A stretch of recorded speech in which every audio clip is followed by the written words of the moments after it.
संजय ने मीरा से कहा, आप तो मेरी पत्नी से भी ज़्यादा सुंदर हो। संजय के ऐसा बोलते ही बंटी उसे गुस्से भरी नज़रों से देखने लगा। जब खाना खत्म हो गया तो संजय अपने कमरे में चला गया। उसके जाते ही बंटी मीरा के पास आया और कहने लगा, मालकिन आपकी ये कैसे दोस्त हैं? मुझे उस आदमी की बात बिल्कुल भी पसंद नहीं आ रही थी। मीरा ने बंटी से कहा, मैं तुम्हें घर की सदस्य की तरह मानती हूँ। इसका मतलब यह नहीं तुम मेरे घर आए मेहमानों के बारे में कुछ भी कहो। तुम्हारा काम है घर में आए मेहमानों की सेवा करना, इसलिए तुम सिर्फ वही करो।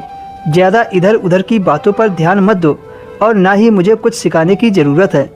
मीरा अपने नौकर बंटी को डांट कर कमरे में चली गई। बंटी पिछले 2 सालों से मीरा के घर उसके बच्चे की देखभाल का काम कर रहा था। इन 2 सालों में बंटी को अपनी मालकिन से प्यार हो गया था, लेकिन ये बात मीरा नहीं जानती थी, बल्कि मीरा तो बंटी को छोटा समझती थी। मीरा घर में अकेले रहती थी। उसने शादी नहीं की थी। अकेले की वजह से उसने एक लड़की को गोद ले रखा था। आज जब मीरा और उसकी सहेली का पति घर आया था, मीरा सहेली के पति से खूब हंसकर बातें कर रही थी। इस वजह से बंटी को जलन हो रही थी। बंटी कुछ देर बाद मीरा के लिए पानी लेकर गया। तब मीरा ने अपनी दवा ली। मीरा को थायराइड था तो उसे रोज़ दवा खानी पड़ रही थी। दवा खाने के बाद मीरा सो गई। आज बंटी अपनी मालकिन के कमरे में नहीं सोने गया था, लेकिन जब सुबह मीरा की आँख खुली तो उसने बंटी को अपने बगल में पाया था और सामने उसकी बेटी रानी भी सो रही थी। बंटी रानी को अपने सीने से चिपकाकर सो रहा था। आज मीरा ने अपने ऑफिस से छुट्टी ले ली थी क्योंकि कई दिनों से वह बहुत बिजी चल रही थी। आज मीरा ने सोचा थोड़ा समय निकाल लूँ। नाश्ता करने के बाद वह फिर से 1 घंटे के लिए सो गई।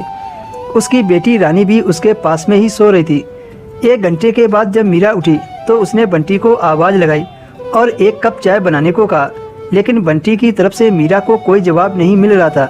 बंटी को देखने के लिए वह उसके कमरे तक चली गई। वहां जाकर देखा बंटी नहा धोकर बाथरूम से निकल रहा था। मीरा ने पहली बार बंटी को इस हाल में देखा था। बंटी था तो छोटा, लेकिन उसकी बॉडी मजबूत थी। मीरा उसे एकटक देखती रही।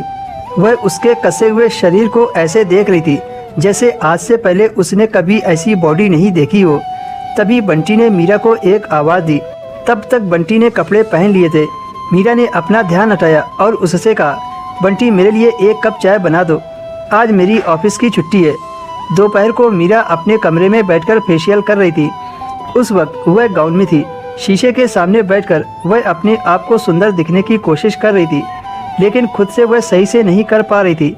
इसलिए उसने अपनी हेल्प के लिए बंटी को आवाज़ लगाई। बंटी कमरे में आया और मीरा की मदद करने लगा। मीरा बंटी के इतने करीब होकर मदहोश होने लगी थी।